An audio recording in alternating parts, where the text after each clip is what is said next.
as most folks know, I'm a longtime Seattle resident, 30 plus years now. Originally came up from Sacramento, California to attend Washington State University, where I graduated from in the late 70s, and I've been part of the Seattle community ever since. A variety of different careers. Most folks back in the day probably remember me as one of the Seattle Supersonics with our NBA basketball team. I went on to play with 4 other NBA teams as well over a 15-year NBA career. And along the way, just really always kept thinking outside the box and thinking of other opportunities and what I really wanted to do once those basketball days were over. Became a business person, and I have owned my own business for the last 25 years called the Donaldson Clinic, sports rehabilitation and physical therapy. That's up in the Mill Creek area, north of Seattle, and so here we are celebrating our 25th year. Been very involved with a lot of different groups in the community that really have a focus on mentoring and working with our youth, especially our young men, to try to encourage them to stay on that pathway of success and maximizing their potential, really trying to be the best they can be. Most importantly, getting their education, staying in school, graduating from high school. If they get the chance to go to university, making sure they graduate from there. And from there, that sets a nice entree of opportunities for them to choose and pick back and forth what career options they want to explore. Of course, almost all of them want to be professional athletes, but we make sure that even if that is their goal, they have a backup plan just in case. So that's a lot of, in a nutshell, some of the work of what I've been doing and really who I am over the years. And recently you've been working with I think it's with the NBA with China. Yeah. Can you tell us a little bit about that part of your business? Well, I am, as a retired NBA player, I'm a board member with our NBRPA, the National Basketball Retired Players Association. In that association, we have well over 500 members, and they're all retired NBA players, some of them even back in the day of the retired ABA players. We are now welcoming the WNBA players on board as well. So we've got a great association of former players, many of them going through those transition challenges of what's next after their playing days are over.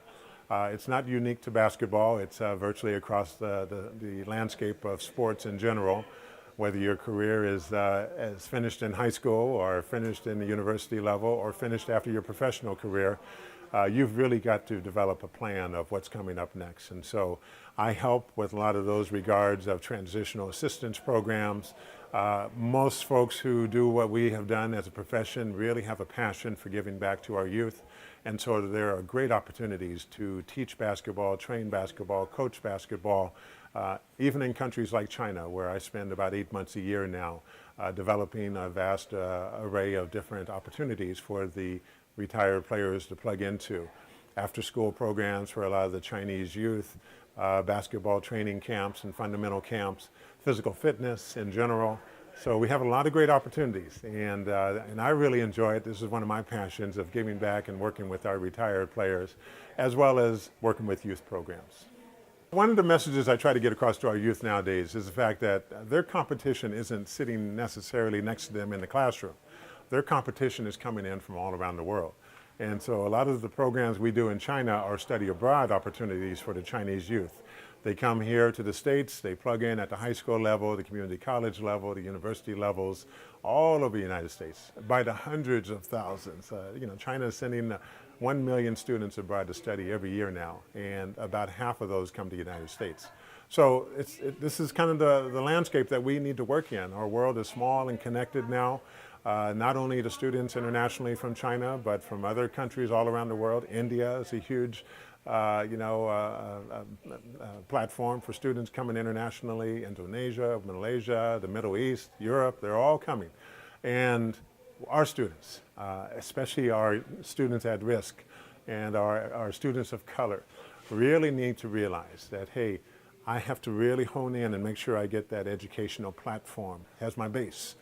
Because from there, I can springboard onto anywhere.